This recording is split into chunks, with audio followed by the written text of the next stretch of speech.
My name is Moses Powell. I've been studying Jiu-Jitsu for the last 20 years. I'm the master for Visitation. And at this particular time, I'm a senior master in the art of Jiu-Jitsu Te and Jiu-Jitsu Ryu. Docradio.net presents to you some of the most deadly jiu-jitsu masters in the world. Trained in the vicious urban inner-city street combat system of Sanukas Ryu Jiu-Jitsu, this art was created by the legendary Dr. Moses Powell, the father of American contemporary jiu-jitsu and the greatest martial artist of the 20th century. This network brings together 4 radio shows 4 nights a week, starting with Tuesday nights at 9 p.m. Each one teach one, with the Pia Master himself, Grandmaster Urban Muhammad, and his protege, Professor Terrence Hale. Wednesday nights at 9 p.m. Modern Combat Masters, hosted by the inheritor of GM Billy Davis Jiu-Jitsu, guru of his own Filipino system, and Sanukas Master, Grandmaster Darrell SARJEANT, and his co-host, SIFU RESTITA DEJESUS. Thursday nights at 9 p.m. is Professor Tom Curry's radio talk show, a Kenpo Master and Professor of Sanukas Ryu, 20 years law enforcement, senior tactical training instructor for intelligence retired, and author of the official Sanukas Ryu Jiu-Jitsu testing and training curriculum. And Friday nights at 8 p.m. is Making the Connection, hosted by the president of Docradio.net, Grandmaster in the art of Sanukas Ryu and Soke of Kuroshi Kaikan martial arts system, and president of the Family of Sanukas organization, Soki Haisan Khalik, and his co-host, Shihan Farouk Gibbs. All of these shows can be linked to online by typing in docradio.net or listening live at the scheduled time by dialing 646-716-6825. Docradio.net is also proud to present DocMagazine.net, the world's largest martial art magazine dedicated to Dr. Moses Powell, Sanukas Ryu Eye-to-Eye Jiu-Jitsu, urban tactical street self-defense, and streetology. Please join our Facebook group by typing in docradio.net and follow us on Twitter by typing docradio.net. Thank you for your support, and in the words of Doc, eye to eye, heart to heart, to the wall and back, Os. Blog Talk Radio. You can't take a man and tell him he must be rigid when he flows, like a stream.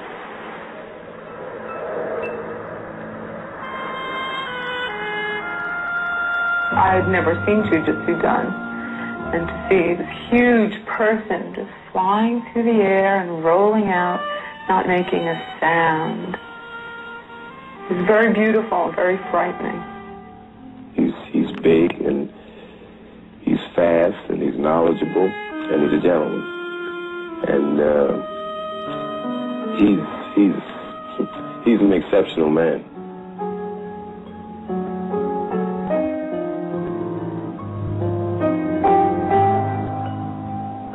My type of rollouts are not like you might take it. Like it just looks beautiful, but it's a very dangerous thing because I can attack with those and it's something else,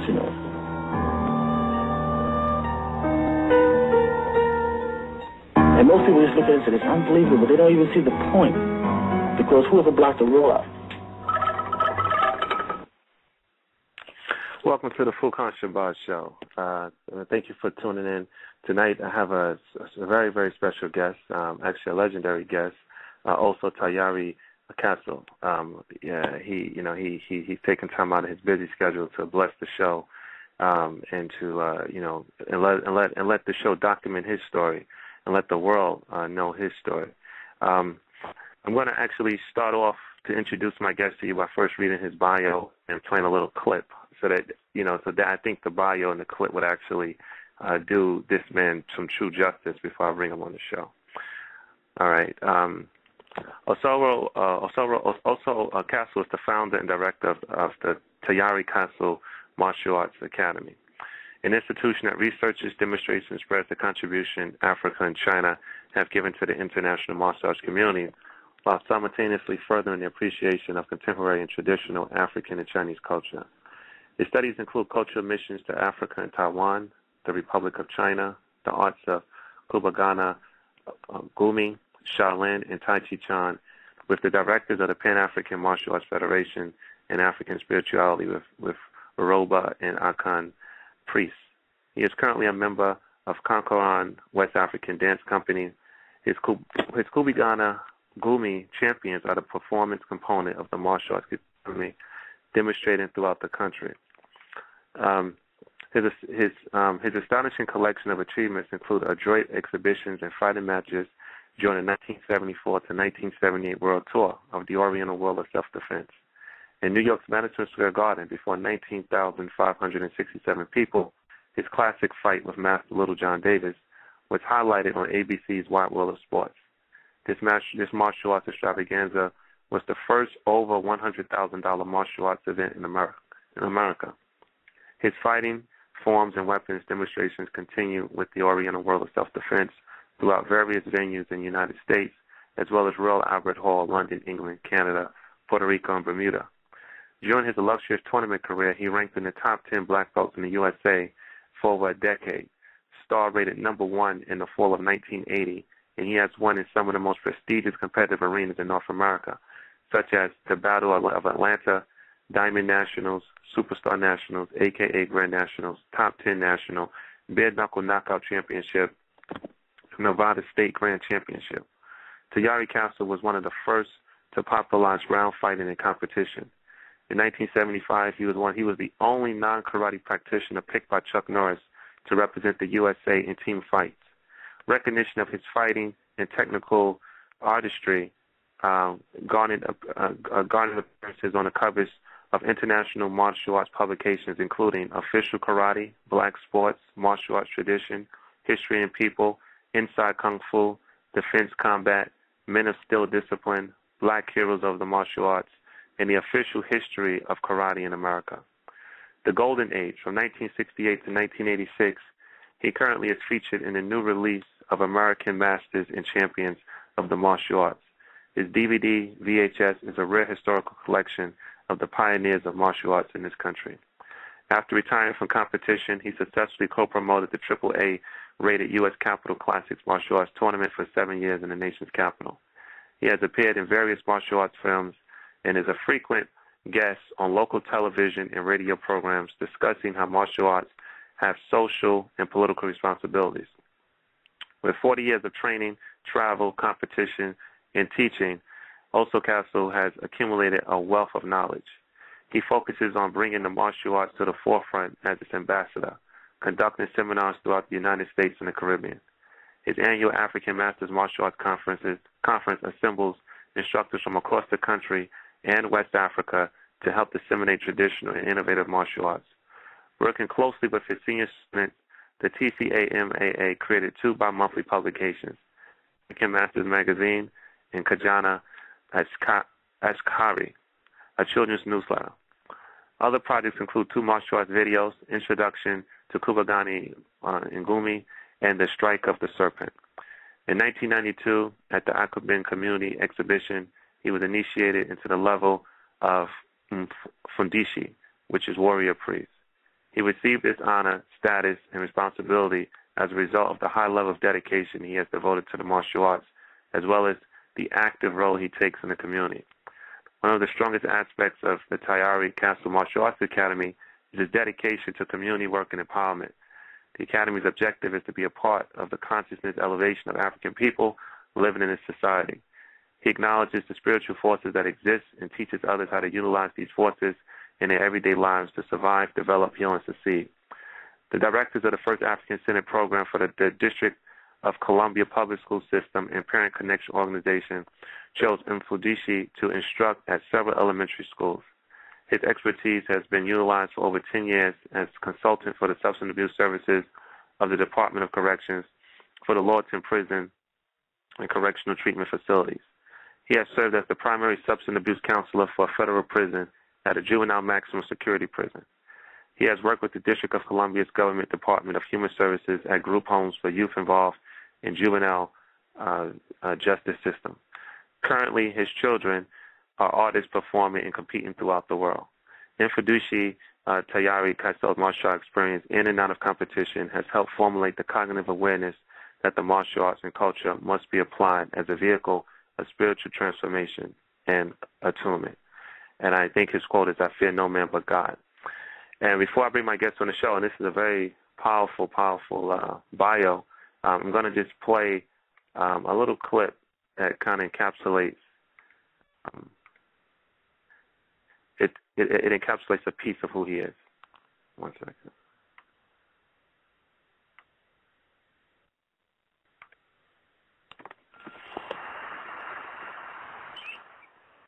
I found the beauty and the softness and the fluidity of the Chinese martial arts, that it fits my energy, or at least my ability to move in a particular way.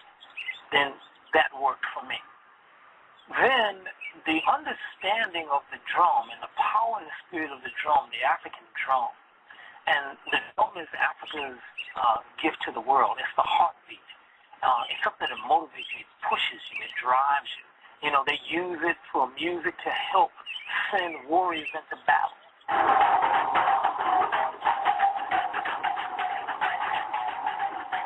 Drum was playing for celebration, and those things were happening. You know, there were guys who were coming back. They were happy, of course, and then you have someone who's saying, you know, well, the man attacked me, and so I took my shield and I pushed it here and I stabbed him with the spear, you know. So you have these movements, and so some of the movements with the drum and the rhythm, they became dance steps.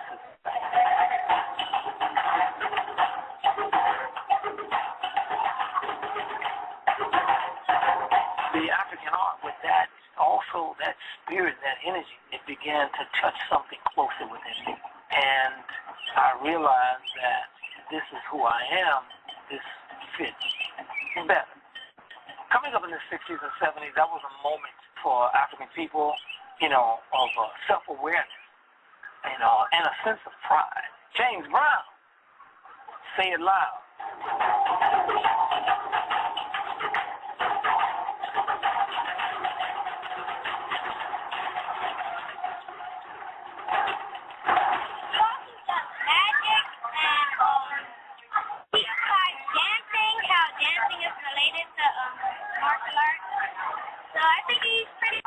We always follow that African proverb that it takes a village to raise a child, and because of that, you can constantly see the work that we do in the community. Man, you talk about a social organization. This is what the martial arts are supposed to do as well. So if you're just thinking it's about kicking and punching, then you're losing it. Because it's supposed to be about the elevation, bringing you to another state, and to be socially responsive.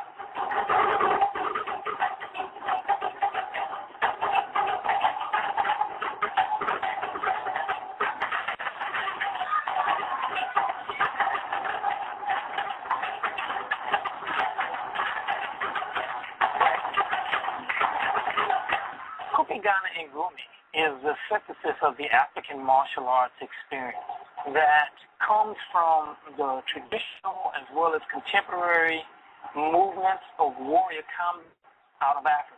The warrior spirit and the warrior training, it comes from the beginning. And to understand who you are, and you draw on your ancestors as well. I have a strong lineage of fighting.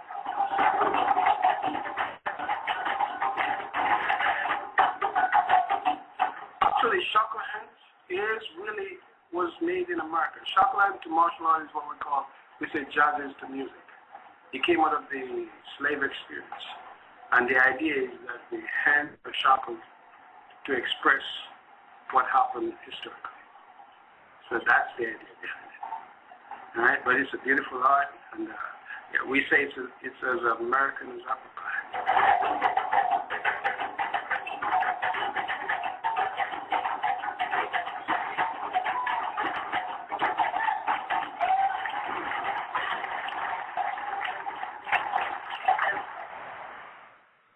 Without no further ado, let me bring in my guest, Furqan Oso Tayari Casel.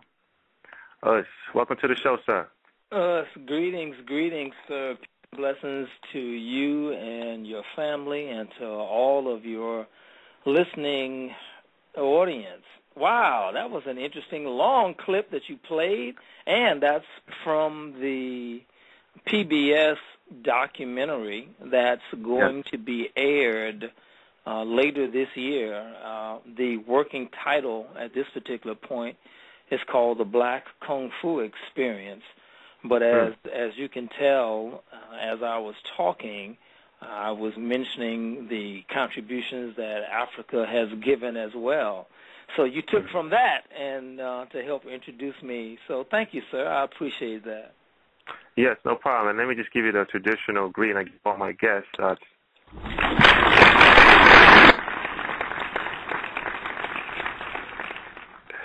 Yes, sir. So how you feeling? How you feeling today? I'm absolutely magnificent, sir. In fact, if I was doing any better, I'd be twins. That's what my father used to always say. Okay, so one of the big, I guess the biggest things that I've noticed about researching your life is that the Kubagani Ngumi system, which is as you educated me, is the umbrella that encapsulates many different things that you've studied. Am I going correct so far? Yes, sir. Yes, indeed. And it also encapsulates the essence of the African warrior spirit. Absolutely. Okay, I'm going to let you expand on that. Yeah. Well, yes, sir, expand on sir. that. And you know, when we talk about it, you know, as I mentioned with you a while ago, Kupigana Ngumi it's a general term, just like when you say, you know, karate and kung fu, you know, or taekwondo. So when you talk about, you know, different martial arts, you know, there are so many martial arts underneath that one name, and Kupigana is the exact same. And the what was mentioned in the clip, you know, was that you know, as the art of self-defense, that, you know, Kupigana is the essence of the African warrior training experience, what you have to go through to become, you know, a warrior, to become a man, the rites of passage that you have to go through. And Kupigana encapsulates that kind of experience in martial ways, but also in terms of other kinds of expressions, because, you know, everybody was not the warrior, but everybody had to have and utilize the spirit of the warrior to help them to move through. So the Kupigana Ngumi is that general, that umbrella term. And so when we're talking about the fighting aspect, then now you're breaking it down just a little bit more. And so then you can look at the different styles of Kupigana. Am I making sense? Does that help you understand a little bit more? Yeah, definitely. And then your system. What are I know Kung Fu is and I know Kung Fu is also a general term, but I know that Kung Fu is a big piece of it. But what are all the major pieces of the Kupigani Ngumi system? Well, no, let's just break that off for just a moment, because now you're talking about something entirely different. When we talk about Kung Fu, we're talking Chinese. We're talking the Chinese system. So now we're talking about of Kung Fu, we're saying the Shaolin is the general term. That's the general umbrella, and because there are many different styles of Shaolin. And remember, Kung Fu only means skill and ability. That means to have something and to be able to do it well in terms of the Mandarin, that Chinese terminology. So of the Shaolin system, what I have studied is Chong Chuan, which means long fist. Of the Chinese system, I've studied Tai Chi Chuan, and I've studied the popular or classical Yang style Tai Chi, but I've also studied the secret Yang Tai Chi. And now that is completely separate from Kupigana Ngumi, because we're talking Chinese, we're talking African. So two different, and we're not blending them. We're not moving them together. Even though, of course, there is always, especially in this new age, in this new time, there are things that are being done now that each martial art that is publicized, that is being taught, and I'm going to say just for right now, specifically in this country, that there are other arts that has influenced whatever it is that they're teaching.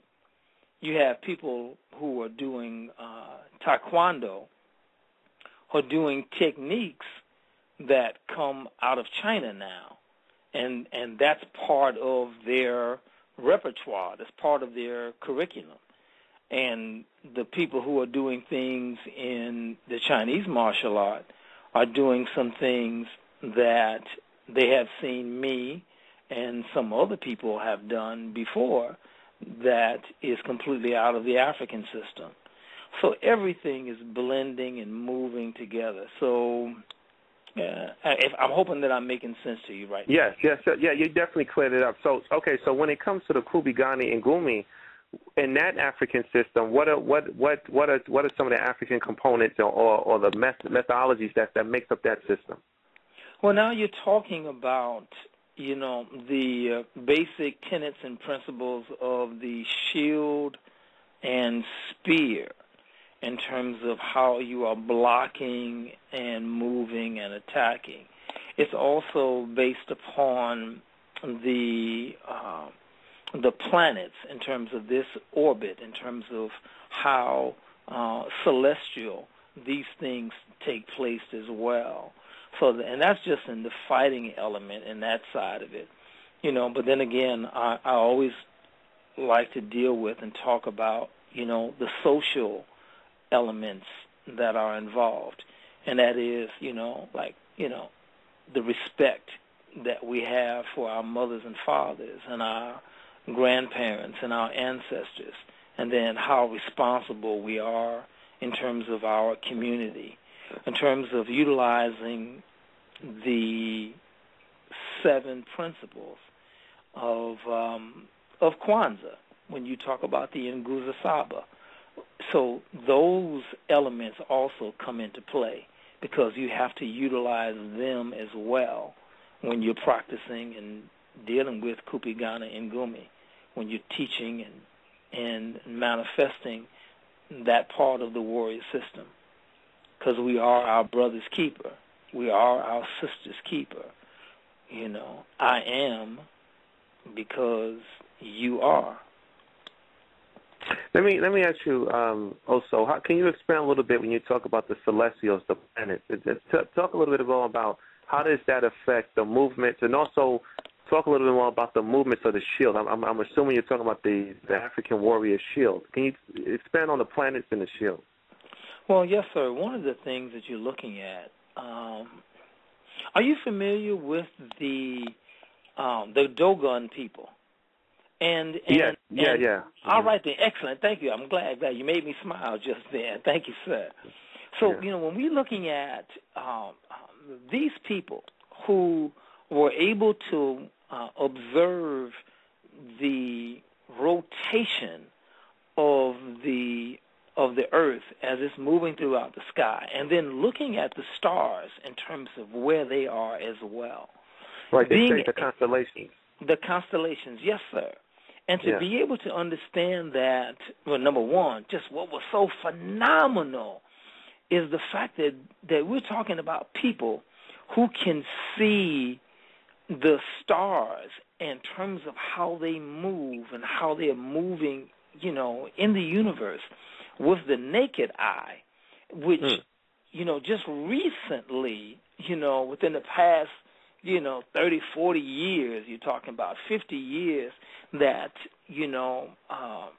these other people on the planet were able to verify what these people had seen with their naked eye, because they have telescopes now, and they have a tradition in history of dancing and using that part of their music and culture, and they're showing the movements of the stars in the sky.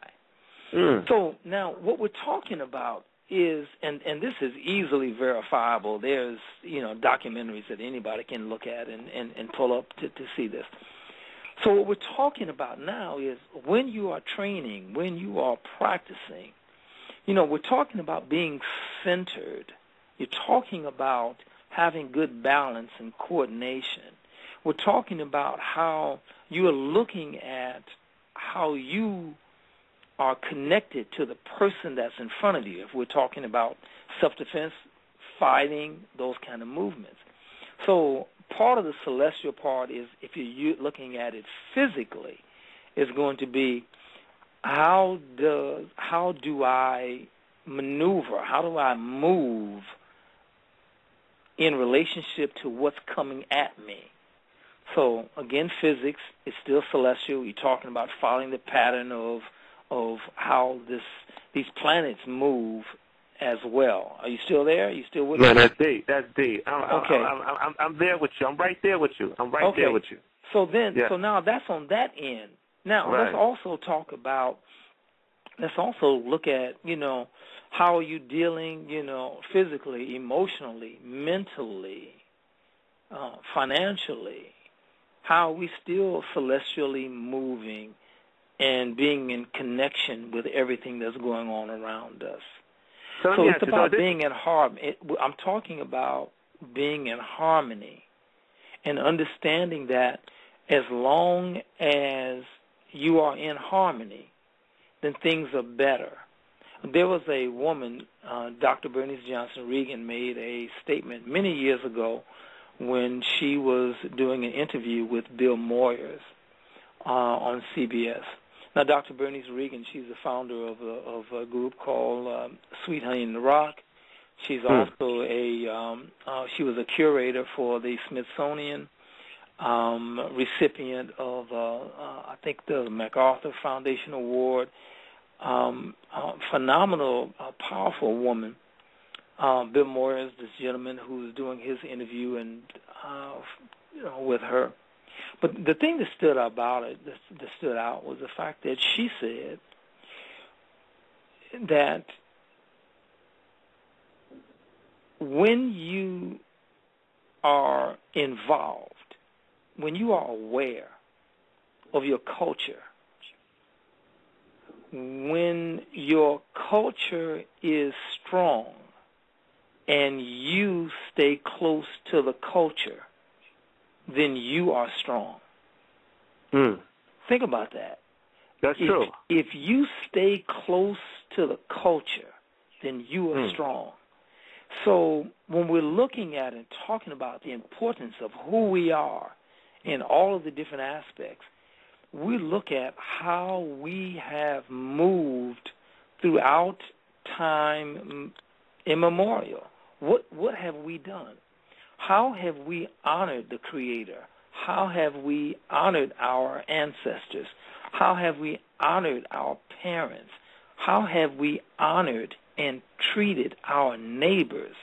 How have we dealt with our own lives and bodies? What have we done? And if we look at those elements, those things that have kept us moving forward in such a positive manner, then we are strong and the culture continues. Right now, as you can obviously tell, there has been disharmony and dis-ease. And dis-ease quickly is disease. Those are the things that are causing so many problems because we are out of balance. But when we move closer and stay in balance, then we will always thrive and survive and thrive. and move on and move forward. Okay, this has really changed from, this conversation has changed from whole martial arts stuff now. I'm sorry, sir. Let's get back to the kicking and punching, right? No, we're not going to do that, are we? Well, you know, like Dr. Powell said. He said, I've done over 50 shows. I should know this by heart, but he said, why? I'm a paraphrase. He said, why make a man be hard and rigid when he was meant to be, flow like water, soft and fluid. You better believe it. So as a guest, I have to have that ability to flow with my guests. You know what I mean? There's no template on these shows. You know, these shows. The only thing these shows have in common is that when you listen to these shows, we're going to talk about Doc at some point in the interview. But we're going to talk about Doc right now. Are you kidding? You just mentioned his name. I'm getting ready to cut you off.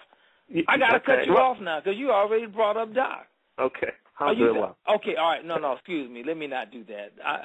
I'm excited now because you just mentioned Doc's name, so I'm already rushing ahead. Please go ahead. I definitely got a format. But the last thing I want to touch on that was that in that clip that you made, you talked about, that martial arts is more than just kicking and punching. So is it safe to say that when you talk about being close to culture and basically being in tune with the universe, are you saying that it's that essence, it's that that part of your comments, that part of your language is actually what you promote in your martial art and as a martial art? Yes, sir. Okay, I got you now. I got you. So basically, culture is what you promote. Yeah. No, sir. What I was saying, pardon me. One of the things that's important is that yes, we're talking about the culture, but we're talking about being viable, being an important and integral part of the community, and offering. We are supposed to be in service. As a martial artist, we are supposed to be in service to our community. The martial artist is supposed to be the one who is the stalwart, the person who is the protector, the person who is providing the things that the community needs. Here at the Tayari Casel Academy of the Arts, here in downtown Silver Spring, Maryland, besides the classes that we teach, on Sunday mornings we have the Temple of Inyame. This is a African religion organization under the direction of the chief priest Nana Kwabena, and the chief priestess Iya Marie, and all of their members. They meet here, and they have their services. They do that here because it's part of the culture. It's part of the service. We have people who utilize the academy to teach traditional African drum. So that happens on a Wednesday and Sunday, Wednesday evening and Sunday afternoon under Dr. Yu. We have people who utilize the academy to teach different programs for young boys and girls learning dance or rites of passages. The academy is here for men and women to have different meetings to promote, better understanding in terms of relationships and business opportunities. So if you're getting what I'm saying now, this isn't just about kicking and punching. This is about being a temple. We're supposed to service where we are. We're supposed to help people to become better individuals. And in turn and in tune, we become better because that's what we're supposed to be doing, to be growing. That's what it's about. And this is what I've learned from my teachers and just from life and from traveling. Also, my next question is, before I go deeper, you talked about, with your Chinese art, and you talked about some of the styles you learned in your Chinese art, but as an African-American, you know, studying the Chinese arts, I mean, what challenges did you find from the Chinese revealing certain techniques and certain secrets to you? Or did you find any challenges with that? Well, you know, in studying every martial art, you know, coming in, what I've noticed over the years was you come in, you pay your money, you do your classes. And then, of course, you know, depending upon, you know, how well you execute the techniques and everything else, then, you know, people will, you know, help and share and, you know, give you more to help you get better. Now, I could press you with some other questions right now because I think that there's another underlying, I think there's something else that you really want to find out. So let me make sure I ask you that. What do you want to know? Do you want to know what I went through, or? I want to know. Did you? And I'm going to connect this with Doc. You know, when Dr. Powell started Sanukas, well, actually, when he was promoting it in the early 70s, actually, you know, it's been around since '59. But when it made that transition from self-defense complete to Sanukas, in the early 70s, you know, a lot of the Asians and a lot of the even black people, you know, when they would see his art, you know, he had to prove that art. You know, I mean, although Sanukas, here it is 2012. I mean, you know, I'm actually dedicating a show to this man. So that in and of itself should tell you how great this guy is amongst all the other millions of people who's done things for him, his students, his grandmasters, you know, everything. But 30 years back or 40 years back, it was like, Sanukas, what is this? You know what I'm saying? Who is this black guy, Sanukas Rule? Give me a break. But if his name wasn't Moses Powell, if his name was, you know, Ling Chow, you see what I'm saying? They might have said, well, wow, you know, this is a genius. This is, you know what I'm saying? Look at this young man. Yes, sir. You know what I mean? So what was your struggles in the Chinese experience before you became this great ABC? You know, you traveled the world. Like what was your thing with that? Well, you know, one of the things that's important is that you know, you are always, well, a lot of people can be accepted as long as you fit a certain role and you follow the script. You know, so if you always follow the script that says, you know, Japanese technique is really great and good, and the Chinese technique is really great and good, and the Korean technique is, no matter who you are, then, you know, you're going to travel and go so far in that. If you step outside of that, then you're going to be questioned because you have to prove what it is that you're talking about. So I'm saying that based upon what you've already talked about in terms of Doc Powell, when he decided, like, okay, this is what I'm doing. Because Doc Powell felt something else. There was something else that was going on within him without all of his training with Professor V. Everything else was going on, but he had another spirit. Something else touched him. Am I telling the truth now? Yeah, you are. Yes, sir. Trust me, I know. And so now you're talking about, like, well, what happens here? Well, you know, as I'm practicing and teaching and demonstrating, you know, everything that I've learned, studying initially a Japanese system, the Shurigoju, moving into the Chongchuan Shaolin system, understanding that. But my instructor, at the time, there was something else that he understood as well. And his understanding of Africa and the movements of the warriors there, because everything started in Africa first. Everything started in Africa first, because Africa is the foundation of life, yes, sir. Foundation of civilization. So anything that happened in Africa first. the first argument, the first fight happened there because somebody didn't get along with somebody and somebody wanted something else, and then later you have to defend whatever it is that you wanted. So the system and everything else is at first Africa. So what we're talking about is being able to, move and maneuver through all of that. Now, how did I get along? How did I move?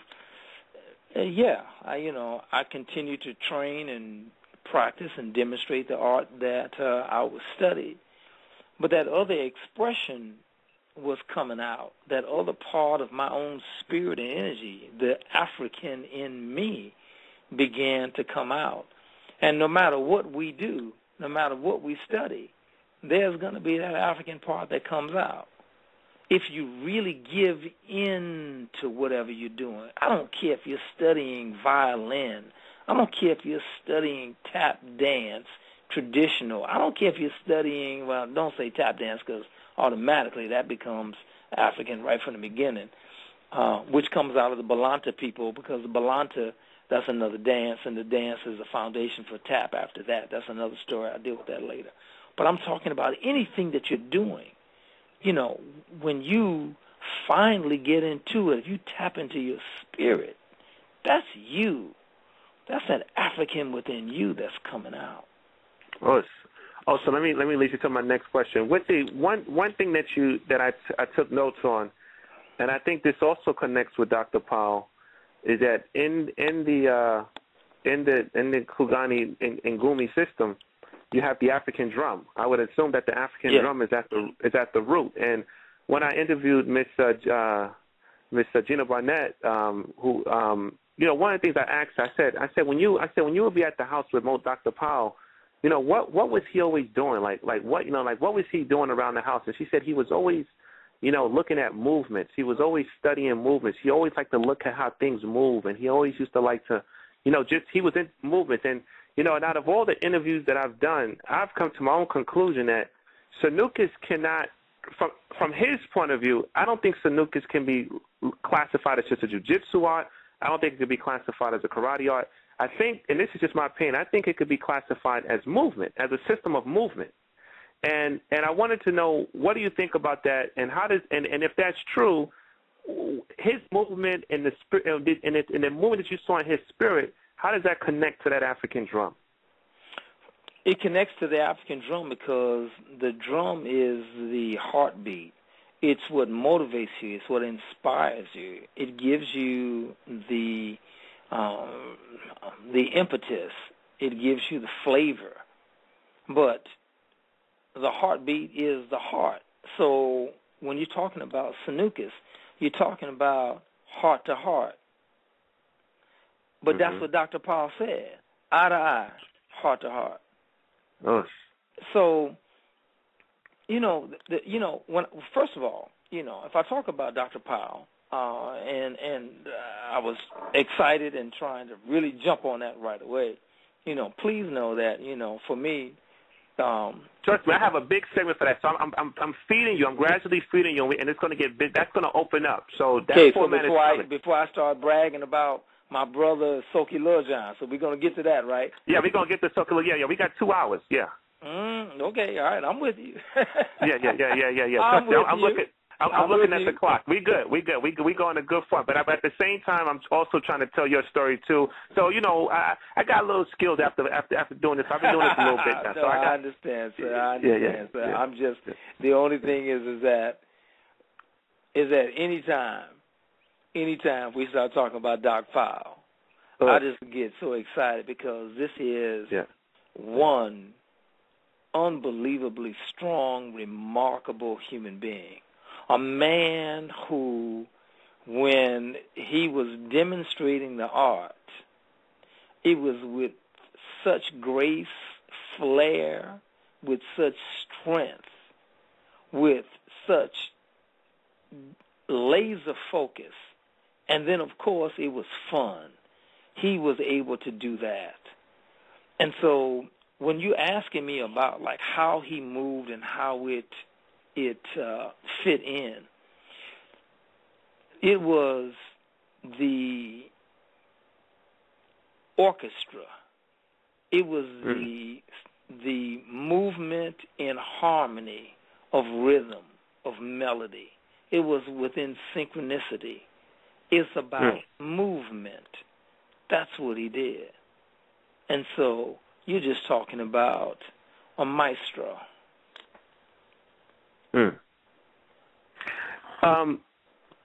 Also, you told me one thing. You told me when I talked to you. You told me something that I never, and I'm still blown away by this. I've never met a brother that was a professional magician. Wow. Now, with you being a magician, how does is there magic in martial arts?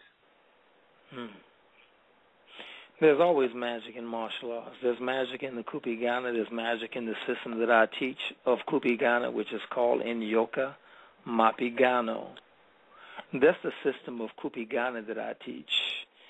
Inyoka Mapigano is the snake ground fighting.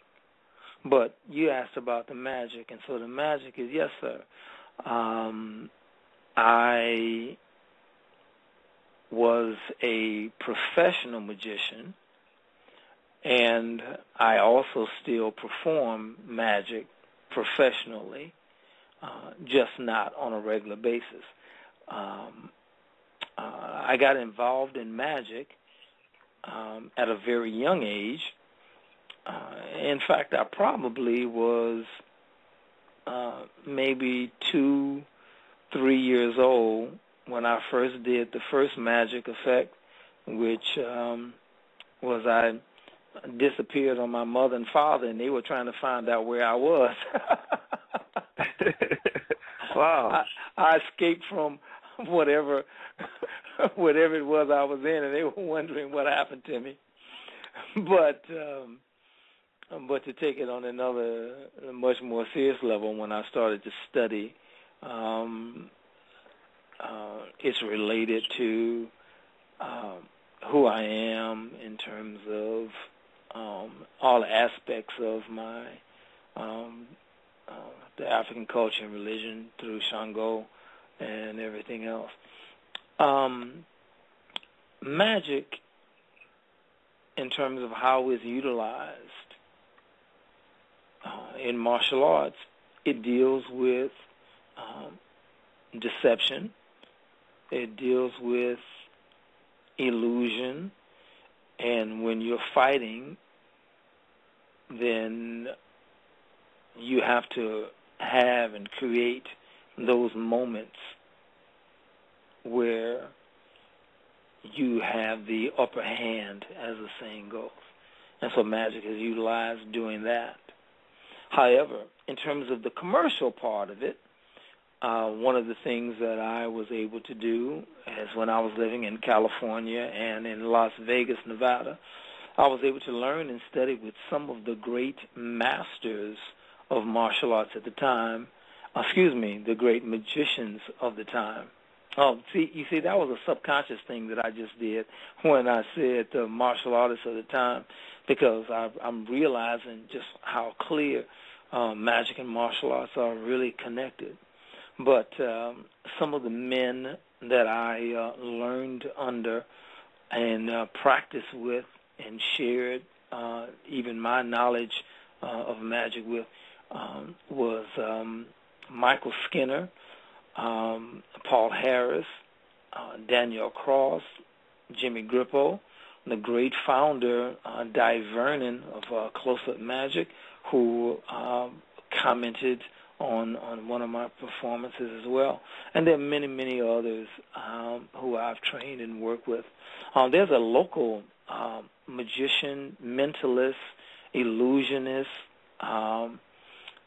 who is here in the Silver Spring, Washington, D.C. area. His name is Alan New. He is absolutely phenomenal in terms of what he does, in terms of mentalism and the powers of the mind, how he utilizes it. In fact, he even he filmed one of his television specials here at my school several years ago. And quickly, I'll just mention that one of the magic effects that I invented was performed by the world-renowned magician Doug Henning. Yes, indeed. So, anyway, that's a lot. I was talking a lot just as you took me on a magic trip just then, a magic road. Well, you know, I'm just trying to sprinkle your life. I mean, you're deep, brother. You're deep. But I'm just trying to do this interview some justice. It's impossible to touch your life in 2. Matter of fact, all my guests, it's impossible to touch any of you great men in 2 hours. But I can at least do a good survey. I could try to do a cliff note of your life. A quiz? Did you say quiz note? No, cliff notes. Oh, okay, cliff note. I thought you said quiz note. I was going to say, okay, we're a sandwich, huh? No. Yes, sir, I understand. I'm just having fun with you, sir. So before I move into the last hour segment of this show, let's talk a little bit about I'm going to kind of run a little bit down some other points. In the Kubagani Ngumi system, you got the Mayat drill. I'm going to just say some things I want you to talk about. The Mayat drill and also the shackle hands and also the ground fighting. So Mayat drill, shackle hands, and ground fighting. Talk to the audience about that. When I was in Egypt many years ago, there was something that happened that was profound for me because it was about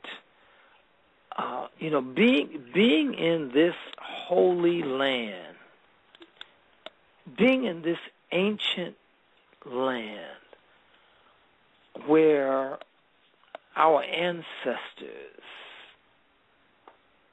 just what we did, what we accomplished. You know, when you look at Egypt and the pyramids, you look at these temples and monuments and structures, you know, when you look at, that's the zenith of a civilization. When you're looking at being able to produce those structures that 10,000 years later they still exist, and that there are marvels at this time that to be able to duplicate it, even with the technology that we have now, it would be difficult. And so you look at like who we are and what we have done. Well, while I was there, and as I continued to travel throughout our land, I was able to observe the structures not only of these buildings, but looking and listening to our stories of what we were doing at that time. I recognized how it blended in terms of our life movement, the things that we need to do to survive. Mayat is the principle of harmony, justice, righteousness, balance, power, gentleness, softness, firmness. The element of, in the Chinese, then they say the yin yang, but you see how I was able to you look at what we had before, because remember, it was Africa first, then everybody else. We taught everybody around the world. So the Greek and Chinese culture and all these other folks, they came after us. So the Indian culture and everything, they came after what we had done. Things have popped up and cropped up throughout, but the source is Africa. And Egypt is the zenith of that. And I stand behind that, and anybody else can question it and they want to challenge it, but I'll just keep going back years and years and years, and all I got to do is just keep going back to Egypt, because that's the oldest recorded civilization in stone. Am I making sense? Okay, You're making sense. Matter of fact, by the time when the Greeks went to Egypt, when you go back to Socrates or Plato, Aristotle, when he went to Egypt, Egypt was already in its 25th dynasty. So Egypt was already an old civilization. Yeah. And we can talk about how he, stole all the books and then wrote his name on all of that. Blah, blah, blah. I don't, I know that's going to get me in trouble with a lot of other folks. But, I'm at that point now where I really don't care anymore. So it's like I can just tell the truth. Yeah, he put his name and wrote his name on a lot of things. He didn't do all of that. He couldn't have written all those books in the time. He couldn't. Okay, sorry. So the next point, shackle hands. What is the shackle hand? Yes, sir. Yes, sir. I want to make sure. Okay, are we okay with the? We're okay with time, because when we go, and you're gonna love what I'm gonna play for our commercial break. It's not gonna be my regular. I'm a hip hop fanatic. It's not gonna be any hip hop. I'm gonna surprise you what that's gonna be. So, but when you hear that, and when we come back on the show, then we're gonna go right into Doc. We're gonna go right into Soke Lil John Davis and your fighting experience. All right, then, sir. The shackle hands is it's called Kiongo Cha Mkono. Kiongo Cha Mkono. That's the shackle hands of the Kupigana and Ngumi. In terms of that, what's related to that is the experience, which is the worst experience, is going to be us having our hands and legs shackled together in chains. And when you look at how we had come off of the slave ships, and then how we are able to defend ourselves and utilize them. So the shackle hands shows part of that.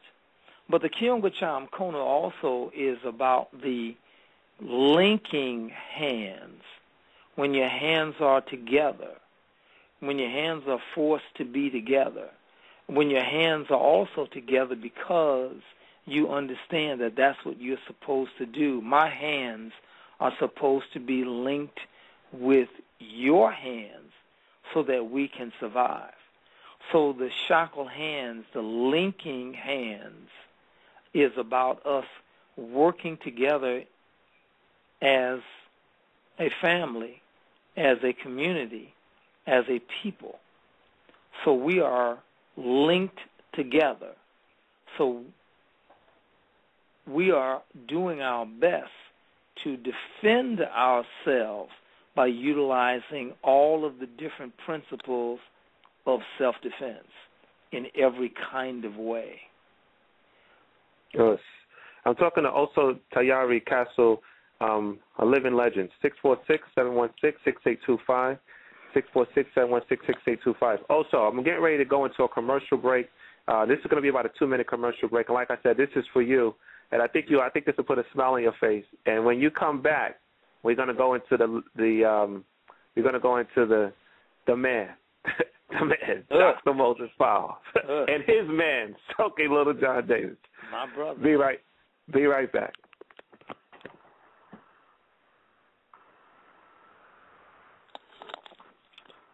A $250 million increase in our space program. What I'd like to know is the main reason you did this so we can finally recruit black people for the space program, I feel it's time that black people went to space. White people have been going to space for years. Spacing up on us, as you might say. And I feel with the project that we have in mind, we're going to send explorer ships to other galaxies. And no longer will they have the same type of music, Beethoven, Brahms, and Tchaikovsky. Now we have little Miles Davis and Charles Parker.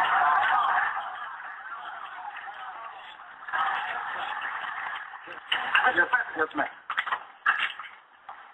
Roberta Davies, Jet Magazine.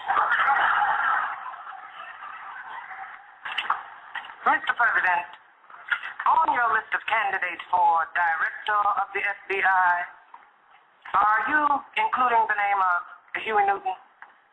Yes, I figured that Huey Newton is best qualified. He knows how for the FBI. And he would be an excellent director. Yo, Black. Brother Bell from Ebony Magazine. Assalamu alaikum, brother. Like a lot. All right.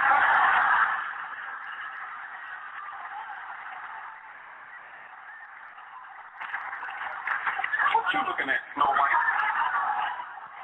Brother, about blacks in the labor force. I want to know what you're going to do about having more black brothers as quarterbacks in the National Football Hall. I plan not only to have lots of black quarterbacks, but we're going to have black coaches and black owners of teams. As long as it's going to be football, it's going to be some black in it somewhere, right? This mess has been going down. The Rams got rid of James Hess.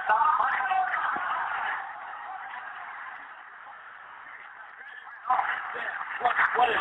It's the president. Yeah, what?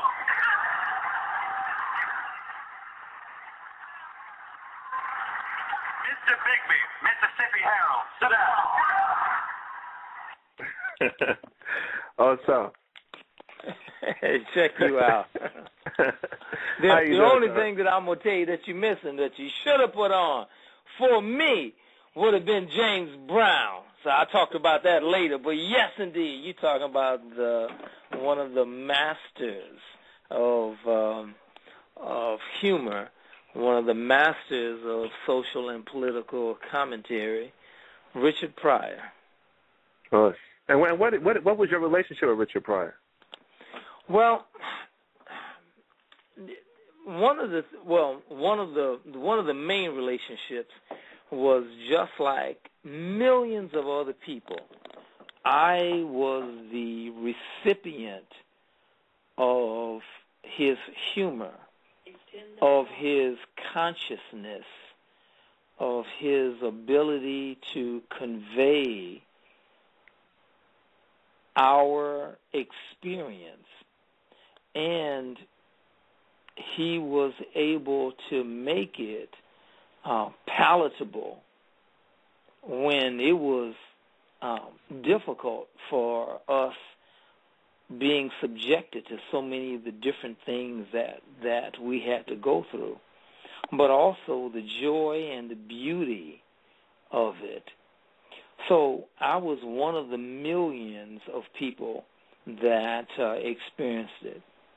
But also because of Infandishi Rashan Khan, I had an opportunity to, on many occasions, travel and to be with Richard Pryor and help to provide the security for him as he was moving throughout the different venues and things like that. And so that would be one of the best ways that I could describe that, more than anything else. But it was no different, and let me go ahead and mention, but it was no different than how I had the relationship with Flip Wilson, who, once again, it was because of Infandishi Rashan Khan that I met him and spent time with him. I'm talking to Oso Tayari Casel, living legend, on the Furqan Shabazz show dedicated to the legacy of Dr. Moses Powell. Okay, also, now we're into the last hour of the show, and we're going to talk about Dr. Moses Powell. 2012, this is the 53rd birthday for Sanukis Rue. Yes. The 53rd birthday. That's one thing I've never seen. I've never seen a birthday party held for the system of Sanukis Rue. So I think maybe next month I like to be the first to actually do a show, and I'm going to try to call up all the grandmasters and have them calling on the show, and let's honor the Sanukis Rue system. It's its 53rd year, 53rd year on the planet. I think that's absolutely fantastic and very commendable, young man. I think so, very much so. Okay, so if my listeners will go to YouTube and type in tribute to Dr. Moses Powell at the Schomburg Center for Research in Black Culture, you will see Oso Tayari Casel, who was actually invited by the family. He was requested by, as a matter of fact, there was two people that was a keynote speaker. It was Oso Tayari Casel, and it was Reverend Al Sharpton. Yes, and they were personally requested by the family by the family of Dr. Powell to commemorate him and to do the host at the prestigious Schomburg Center in New York City. Can you talk about that? And why do you think you were selected? And then I'm going to play a little clip from that, and then we're going to go into this great man, Dr. Moses Powell. The first thing that comes to my mind is that I was asked by the family to speak and to be a part of this tribute because they heard me speak before at a couple of other tributes to him, and I was the keynote speaker at those events. And I believe that everyone recognized that my love and respect for Dr. Powell was simply unquestionable. And I believe that they knew that when I spoke, it would be from my heart. And I was completely thrilled and honored to be chosen to do that. All right, also, so I'm gonna play a clip. Also, he's also a prolific speaker. You could tell that he's highly intelligent. So I don't want to take away from his intelligence. So I'm just going to play this clip, and I'm going to let that open up a deep discussion about this man, Dr. Moses Powell. 1 second. A legend is defined as someone famous who is admired for a particular talent,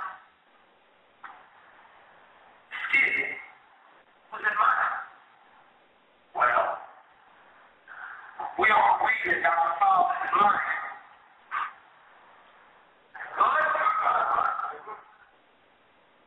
He most definitely has talent.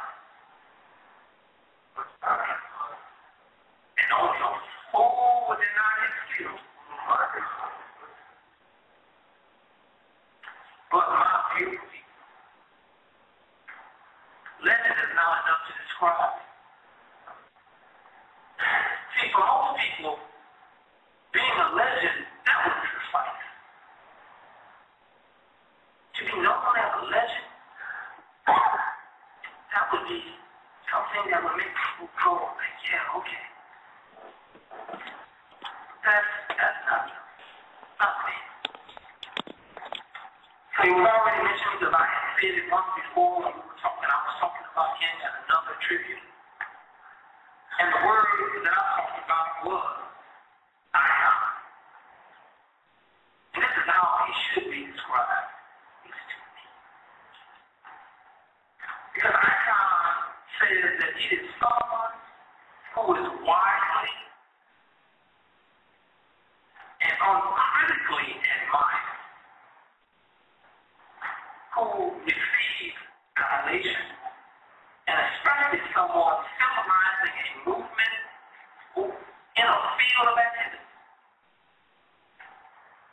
So Dr. Moses Powell exemplified the essence of that word.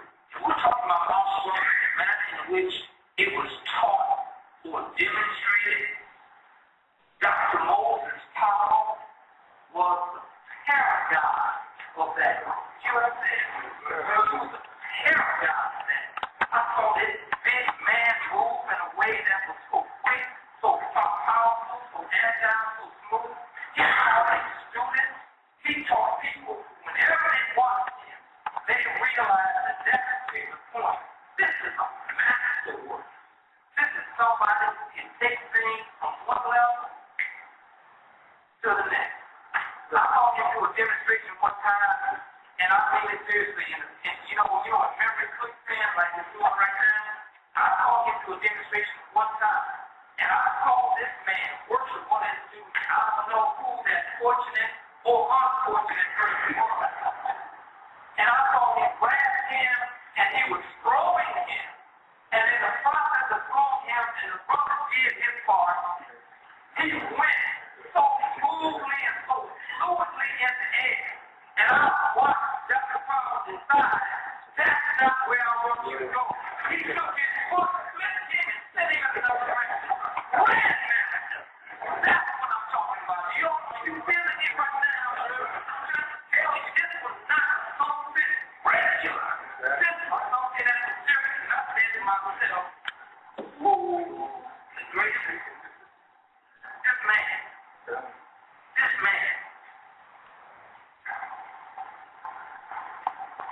man. Oh, I'm so glad I know. I'm so glad that he put his arm around me. It's ever close. Let me remind you all of something. Oso Tayari Casel, 646-716-6825. Also, when you was giving that speech in the Schaumburg, what man, your energy was good, man. You had good energy. I mean, how was you feeling as you were talking about this man? And who is Dr. Moses Powell to you? And I know you wasn't a direct student of him, but I know that you've been exposed to his spirit. So, talk about his spirit to those who may not have known who he is, and what does he mean to you at the highest level? Sir, as I was, trying to listen to the clip that you were just playing, and I hope, because I'm sure that over the internet and the telephone stuff, that it really isn't as clear. And I hope that people will go to the YouTube site and look at it, because it makes it easier for them to understand and to see. But in response to your question, I'm going to tell you that it is always an honor for me to be able to talk about him.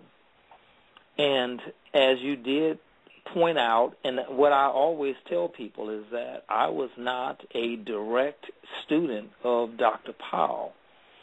What I do have, I have a double honor, and the double honor is that Dr. Powell did share different techniques and principles with me, but it wasn't just so that, and in full disclosure, it wasn't just, somebody steps like this and you do this, you do that.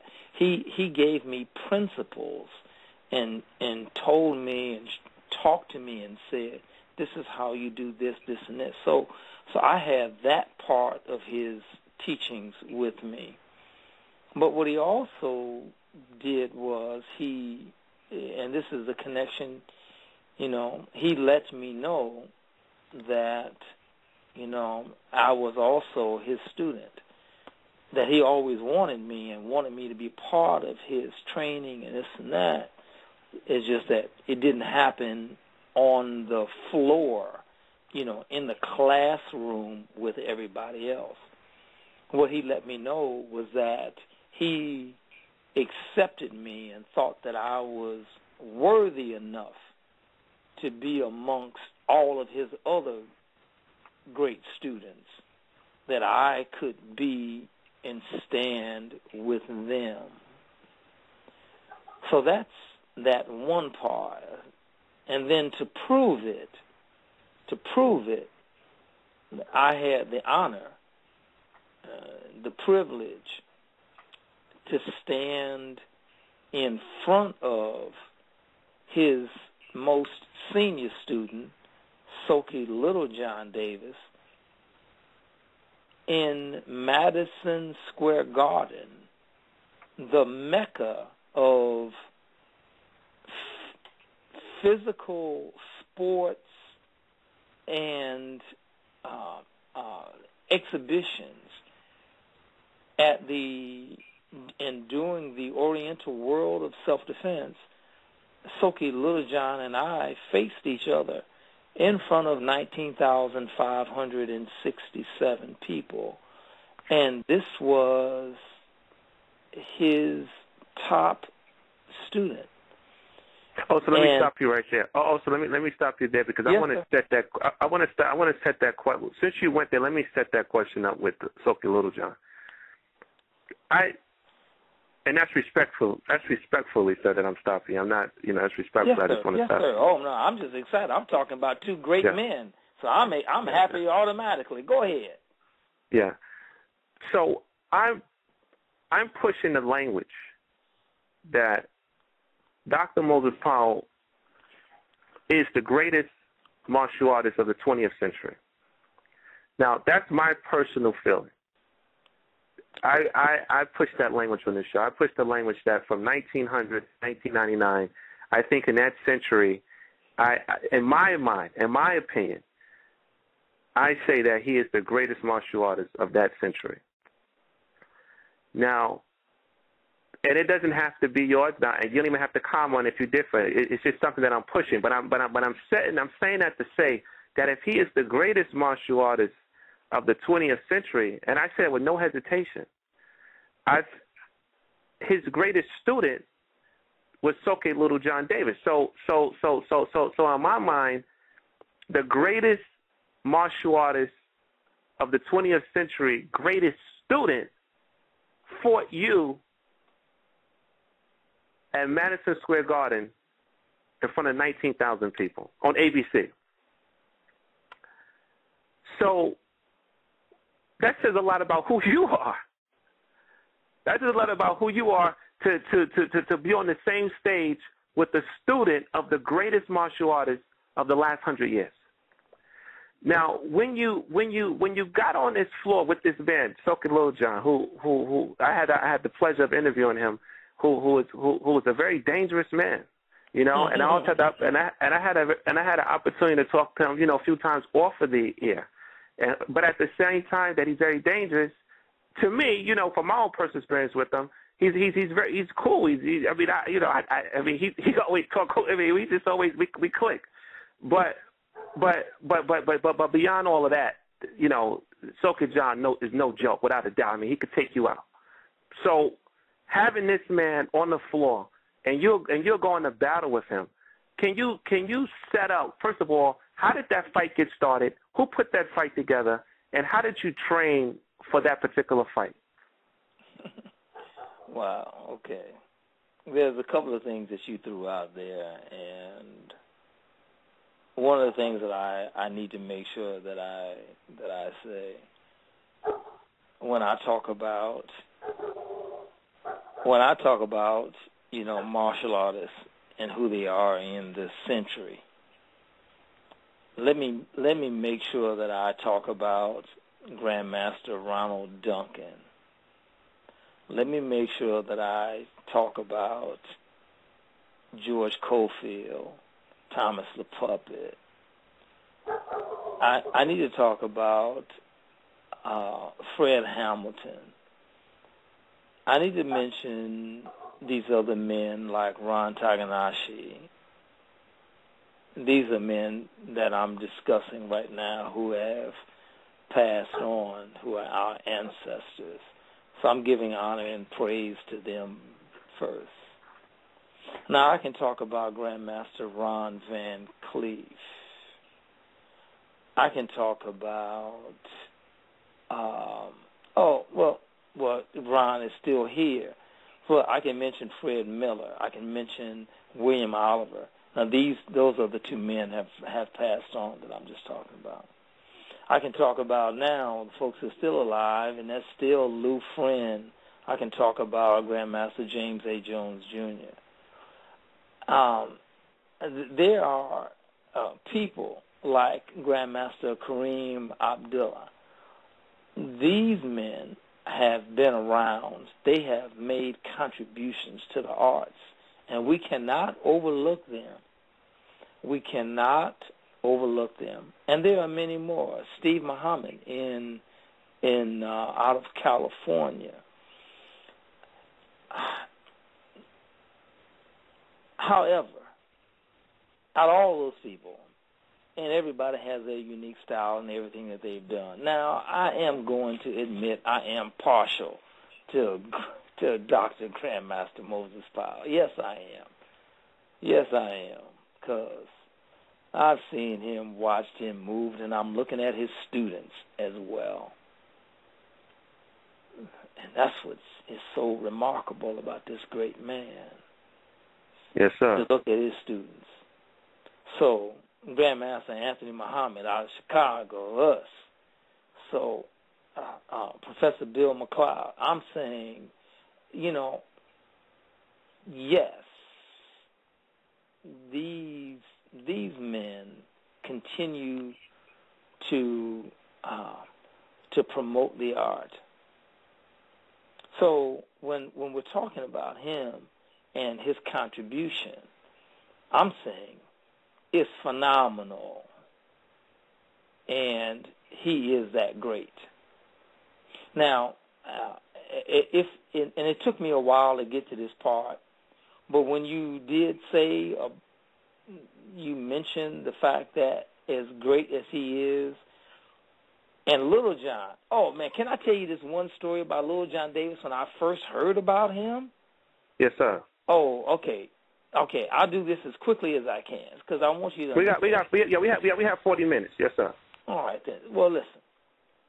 So I'm living in New York City. I've come to New York City, and when I was there during that time, I fought.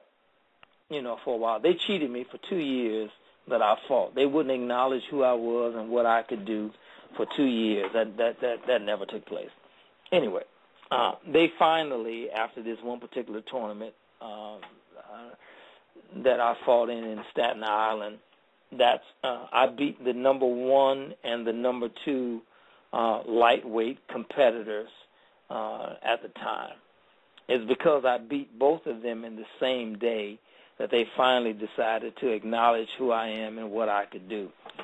And I'm not going to mention the names of who they are now, but if anybody wants to, they can do the research and find out.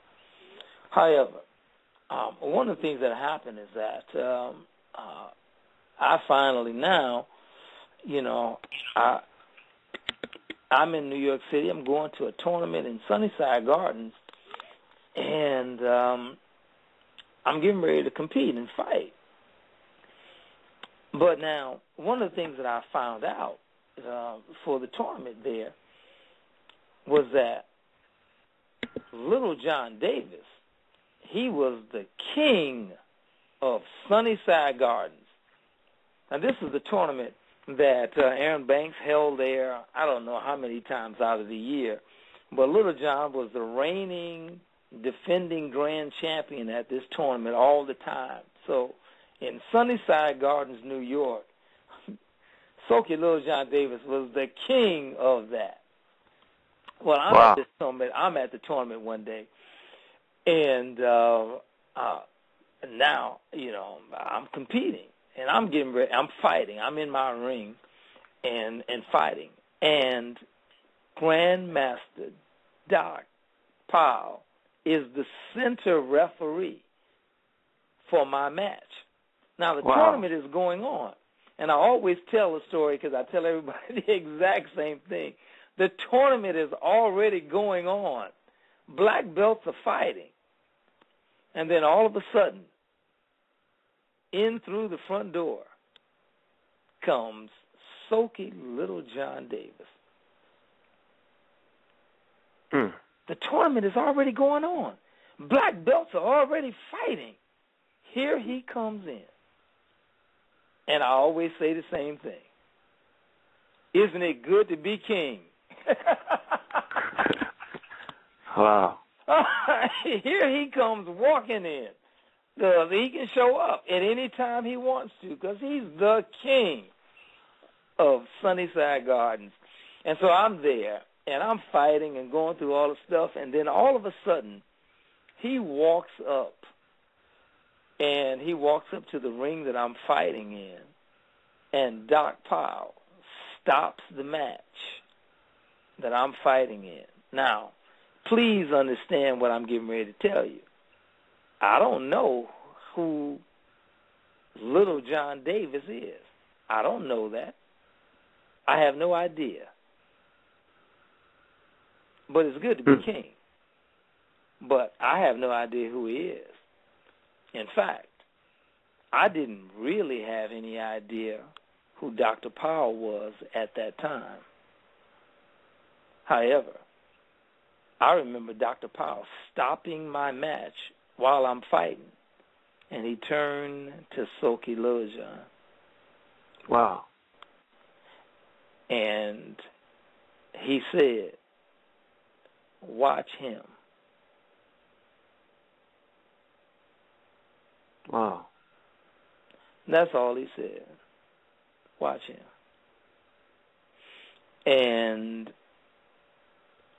And that was my first real contact. That was my first understanding of who both of these great men were. Now, before I get into you two guys fight, Soke John is up. Soke John. Now, I've never trained with him or anything. I just had phone conversations with him. But I'm from Brooklyn, of course. I mean, I know his reputation as a kid. When you say Soke John, my like I said, my experience with Soke John, like I said, was when I was when I was a teenager kid, growing up in Brooklyn. I always grew up around martial artists and around the Sanukas family. So I'm not totally ignorant to it. So I always heard his name. But when his name was mentioned, it was always with respect, and it was always, but that respect was always followed by fear. And you better believe it. And everybody else. I'm sorry, I'm just jumping in now. It's like John Gotti. I mean, he don't play. I've seen the work. I've seen what he's done. Hey, I know what he tried to do to me. In fact, Soke Little John, don't you remember when you hit me? Man, I'm going to get you later for that. Well, we talk about it later. I ain't worried about that. So, come on. God, you got to be joking. Are you kidding me? This is my brother. That's my brother. This is my brother. When we stood in front of each other in Madison Square Garden, we both were clear. We both were clear that we were representing. We were representing not just our teachers. We were representing the art that we loved and trained in. And so the goal and the objective was to do our best. And what I got a chance to do was stand in front of somebody who had the skill, the expertise, the control, the dedication, the love of the art, the love and respect for his instructor, and understanding that all he had to do was demonstrate that. And then once he did, that I was going to match it. And that's what we did. So there was no animosity. So, I laugh and joke and tease, and we punched and kicked and hit each other, and a couple of times it was just as hard as it was supposed to be. Well, so let me stop you. Let me stop you though. So before you get into that fight, who put that ticket together that you two men was going to be in the same ring together? Or the same arena together? Who put that ticket together? Aaron Banks was hosting the first. It wasn't the first, but it was the most popular, the most celebrated, the most exposed, advertised Oriental World of Self-Defense. That was the name of it. And it was in Madison Square Garden. I mean, it had been held before in other arenas that were smaller. But Aaron Banks, this man had this vision and love of the arts, and he wanted to bring it to the world. And he was able to make the connections. I mean, it's on ABC. A lot of people don't know at this particular point, what the ABC's wide world of sports was in terms of the fact that this was a television program that literally went around the world. It was broadcast all over the world. And so the thousands of people that was in Madison Square Garden, filling out this arena was nothing in comparison to the millions and millions and millions of people who saw this event around the world. Okay, all right. Also, so let me set it up. Also, let me set it up for you. Okay, so right now, all right. So what year? 1970. What year was this? 1974. Okay, so both of you, male, I guess you could say, was in the prime. You was in the prime of your fighting career, correct? No, sir. I'm in the prime of my fighting career right now. So is Soki Little John. Now, but keep talking. I like the way you're trying to set this up. Go ahead. Okay. So it's like so that fight was like so could you say like that fight was like Muhammad Ali and Joe Frazier? Absolutely. Was it like a wow, that's amazing. Okay, so you got these two killers in the ring. Now, was there like a bell? Like, did they ring a bell, or like when they say, like, someone, like, was it a bell ring, or did someone just say start? Like, how did the fight start? I'm sorry. I'm laughing now because as I go back in my mind, maybe they set off fireworks. Maybe there was a bunch of elephants and lions that they let through the auditorium at the time, and people screamed and shouted. Listen, sir, we were in a boxing ring, and it was time. Wow. It was time to fight. So, all right, let me tell you how. So, boys, like that. So, check this out. So, how many rounds did you have total?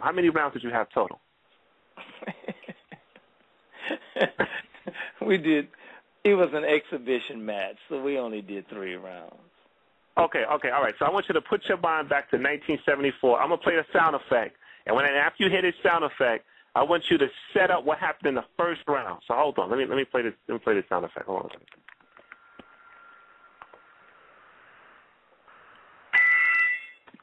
All right. So that's the first round. So now Soke comes out, Oso comes out. First of all, when you see Soke John in position, what kind of position did he take? How did he position himself when he first came on the first round? He came out looking at me as though I'm coming to get you, and what are you gonna do? And he already knew that you had just beat the number 1 and the number 2 guy in Staten Island. He knew who I was. I knew who he was. The most important part about it was the fact that when he stepped up and he said, I'm coming at you, get ready. Here we go. So, all right, so check it out. So you in the first round, you now got Dr. Powell's number 1 man, and you in the ring with Dr. Powell's number 1 man. What's going through your mind? The bell already rang, and it's just you and this other killer. Y'all right in the ring together. What's going through your mind, just you and him about to throw down, as you see him coming to you? One of the things that was on my mind is the fact that whoever you had fought before, I'm not that person. And you're going to have to deal with me now. This is going to be difficult. Oh man, I wish I could have. Oh man, I wish I could just go like back in the. All right, so boom, so okay, so who got hit first? Like, so how did this sum up what happened in that first round? What was the report card on that first round? Who got banged up? He threw his technique. I threw mine. We got tangled up, and then we both realized exactly who it was we were dealing with, and then we came back at each other, and we did it again, and then we came back at each other, and we did it again, and we came back at each other, and we did it again and again and again. And I'm going to say that the people who got a chance to see us work with each other, they got a chance to see two men who instantly respected each other and became lifelong brothers. And everybody decided at that particular point, gosh, it's a good thing that I was here. And so everybody who saw it recognizes how much love and respect that we have for each other. And as you've been listening to me talk about it tonight, and every time that I have mentioned his name, you recognize that it's about a mutual respect. In fact, I put it like this. Ask him. And whatever he says, I accept that as true as well. No matter what he says, I'll accept that. Because we both know what happened. Oh, okay. Oh, sorry. You know what? I'm all right. All right. I respect you, brother. So you know what? I'm gonna change it. I'm gonna make it more metaphysical. So let's say we now go to the second ring. So let me just play the sound of thing. Okay. So this is round two.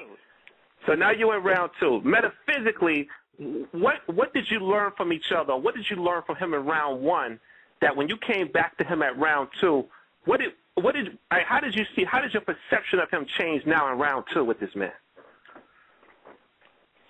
In round two, what I recognized was that he would be the exact same that he was in round one, and I needed to be the exact same person that I was if I wanted to make sure that both of us made it to round three. Go ahead, ring the bell again. Oh, man. All right, hold on. Yeah. All right. All right, so check it out. So this is the third round. This is the last final round. This is it. What's going on? Oh, matter of fact, before you answer this, as you was fighting him, when you looked in the crowd, did you see Dr. Powell at any point? No. Okay, so you didn't. Did you see your teachers or any loved ones was there? No. Okay, I travel by myself. I fight by myself. I have always done that. So most of the time, I have been alone when I have traveled around the world to do what I do. Most of the time. But wow. There were family members who were at this particular event, but they were nowhere near ringside, and they were nowhere near on my mind. So go ahead. What's your question again? Okay. So round three. This is the final round. What happened in that fight in round three? You gonna ring the bell again? Yeah. Hold on.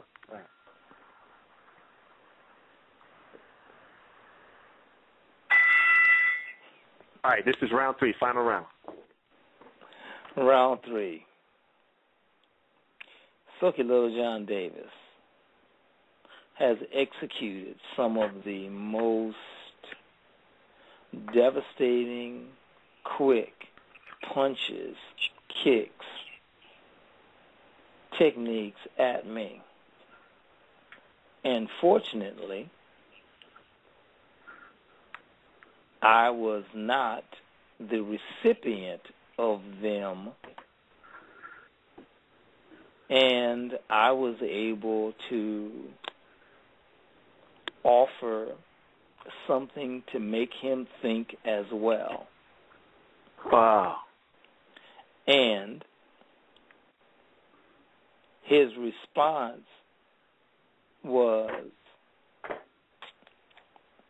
we can do this again and again and again and again because you're my brother and we will always be connected. Alhamdulillah. That was a beautiful story. That leads me to my next question, and I move away from that fight. In the art of combat, or when you're dealing with warriors, do you think that the warrior spirit demands the respect of another warrior? Say that again, sir.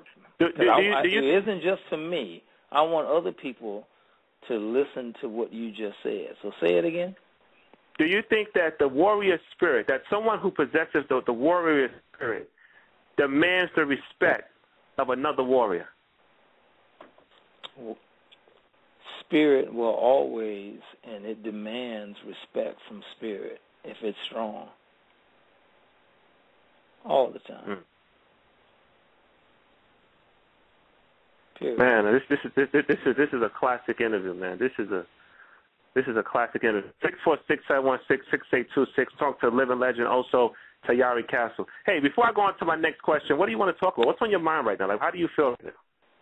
Well, one of the things that's on my mind is the fact that you keep giving out the phone number, but, you know, is anybody supposed to be calling? So I'm just wondering if that's supposed to happen. Well, let me see. Let me see. I got a caller here. Let me see if he wants to speak. 3503. You're on the phone. You're on the air. 3503? Yes. Okay, can you state your name and ask your question?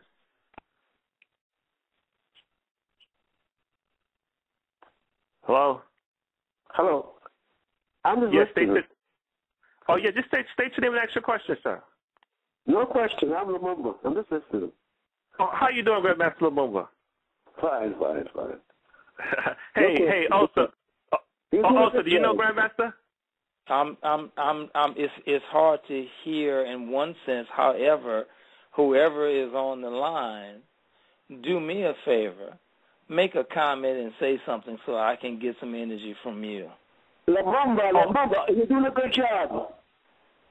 Grandmaster, also, it's Grandmaster Lumumba, one of Dr. Powell's first fighting champion. You're doing a good job. That's all. Thank you, Grandmaster, for supporting the show. Walaikum salam, bro. Okay. Also, you know, by the way, that was Dr. Powell's first champion, Grandmaster Lumumba. I was just being quiet right now, just appreciating the same way that he was, and I was trying to mirror what his image was, what his spirit and image was right there. Yes. Oh yeah, that's definitely a good brother. I had the pleasure of interviewing him. Another legend. All right, the next caller, 3862. You're on the air. 3862. You know. Also, a lot of people tune into my show. I average about 150, 200 people listen to my show, but I notice they just want to listen. I notice. I hear, like, even Grandmaster, he really didn't have nothing to say. You know what I mean? Like, he just, I guess maybe the shows be that good. They just want to listen to. Hell, I be getting it to him, and I'm interviewing you, and I'm a fan at the same time. But I do try to give, because sometimes I don't even take calls, and I get emails that why you don't take calls. So I try to balance it out. You know what I'm saying? Yes, sir. But, well, you kept giving out the numbers, so I was trying to figure out if there was somebody else around. But I'm enjoying you. I'm enjoying the time, sir. So it's no problem. No. That's it. So I don't have any more calls in the queue. So we have 18 minutes left. Now, let me ask you, So back to Dr. Powell. So, I mean, you said that Doc shared some principles with you. What were some of those principles that he shared with you? Oh, man. Well, you know, we're talking about martial principles in terms of, well, I'm sorry, I'm laughing to myself right now as I'm thinking, yeah, there were some martial principles in terms of, you know, somebody coming at you and attacking. You know, he also, I remember I was teasing and talking about this one time. He did a workshop. I used to drive from the Silver Spring, Maryland area where I am right now. I drove up to Brooklyn because I heard that he was going to be doing a workshop. Mm-hmm. So, you know, so I'm driving 250 miles because this man is going to share his knowledge with people. You know, now I say that for some of the young martial artists and other people when they have to get up and go to their martial arts class, when they have to go across town and it's only going to be, you know, an hour and a half or 45 minutes, whatever it is that's going to take them to get there. But I'm driving 250 miles because he is going to speak. He's going to show something. I'm saying that's how important this man is. That's how important his wisdom and knowledge is. That you would spend 5 hours on the road just to hear him and to see him. But I was there, and I remember him doing these techniques, and he was trying to explain to everybody, you know, this is why I keep telling you to do the push-ups on your fingertips, because he demonstrated this technique where he popped this guy upside the head with his fingers, and the pain that I saw this guy in was enough to make me, you know, go, that's right.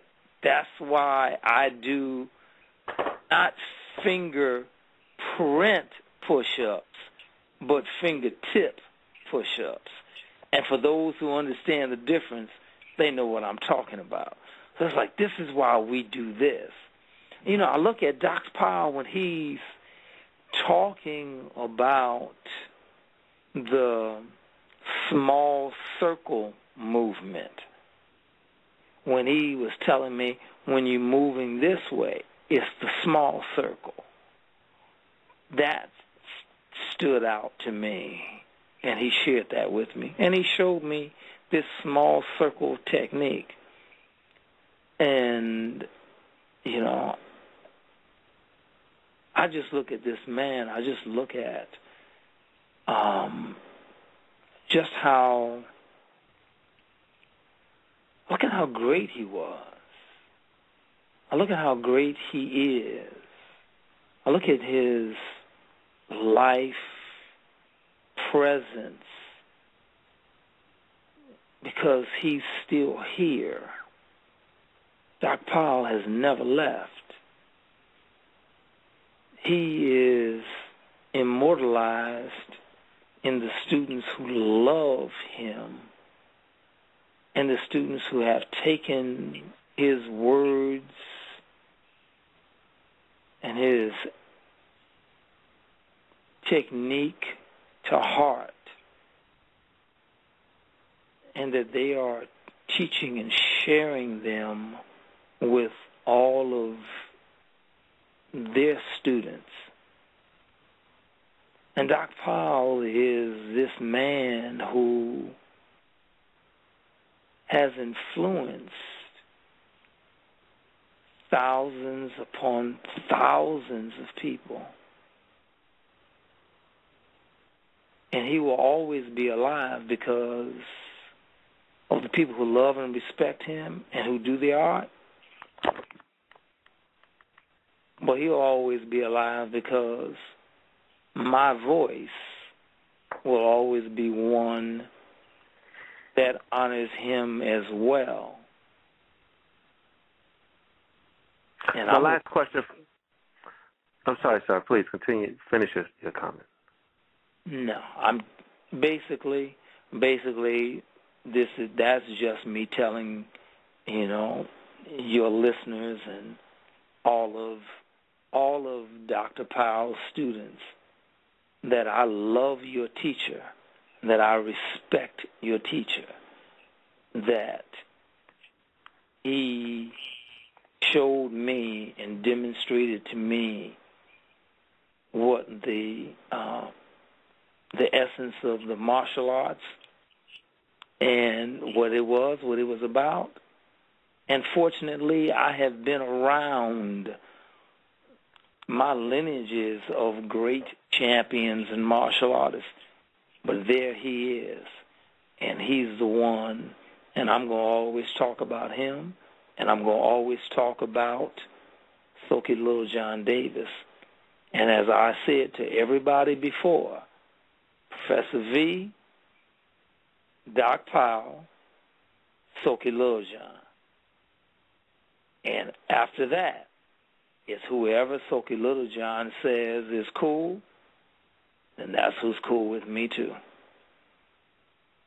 Also, my last question for the night. In that Schomburg lecture that you gave on the YouTube, as a matter of fact, if you go to YouTube, just type in Oso, O-S-O, Tayari, T-A-Y-A-R-I, last name Casel, C-A-S-E-L. And then you get a lot of footage on him. And then, but particularly do his name with the word Schomburg. In the first part of that lecture, you talked about Moses in the Bible. Us. My last question to you, we end the night off with this. I studied the Bible. I study a lot of books as a Muslim, but the central principle that I know about Moses is that, and beyond the fact that Moses is the most mentioned prophet in the Quran more than any other prophet, Moses is mentioned more than any prophet in the Quran. And in the Old Testament, Moses, is the principle. The Torah is built off of the 5 books of Musa. But in essence, what Moses brought to the people was he brought the law. His thing was to bring the law. He came to bring the law to a spiritually lawless people.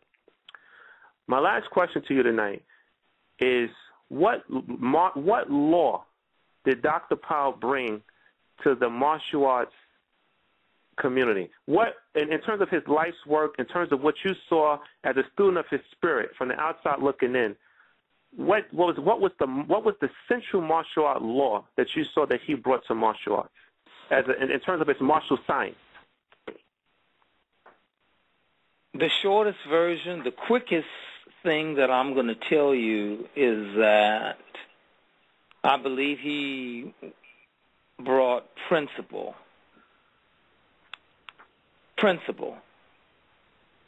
It wasn't the technique, because techniques come and go. There are many techniques that come and go. But it is the principle that particular axiom, being able to know that if you stay close to the principle, if you utilize the principle, then you are strong. It is no different than culture. The culture is strong, and you stay close to the culture, you are strong. If you utilize principle, then you will be strong because the principle is unyielding. And Dr. Powell did movements and techniques, and he taught things that said, hey, you do this, this is how it works. And that's why one of the things that stands out to me was him being able to look at someone, to be able to teach a class, and to be able to convey to this particular person that we are connected through our movement, through the art, and that is what is going to keep us together so that we can do more. So that's why he wanted to make sure that each one teach one, eye to eye, heart to heart. That's what he said. Oh, so I want to thank you for taking time out to come to the Furqan Shabazz show, and also, blessing the audience, blessing me with the wisdom, your knowledge, your time. You could have easily blew me off, but you've taken time out your time to talk to me and to share history and knowledge with the audience. I would like for you to just take the last few minutes to talk about your school. If you have any seminars, any promotional things going up, you could put out contact information. How can they find your school? And then we're going to just wrap up the show. Well, thank you very much, sir. I really appreciate this opportunity time to be with you and with the audience. I hope that I said something that was hopefully informational and, of course, something that may have been fun and amusing. What I am going to say is that, of course, it's easy to find, anything about me if you're doing the Internet search.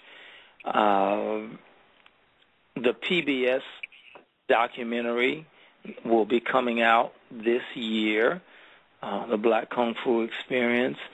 There's another one called Boulevard Warriors that's coming out. And there's another one that is Urban Dragons. That's another documentary that's coming out that I am blessed and honored to be a part of. But more important, one of the last things that I would like to say to everyone is that with all of your training through martial arts and everything that you have learned from your mother and father, please apply those principles and techniques of love, honor, and respect. And if you do that, then you will have done everything that's necessary to promote and to push us forward. Because like your mother, your grandmother, your grandfather, your mother and father who have shared it with you, it truly comes down to each one, teach one, eye to eye, heart to heart. God bless you. Namaste.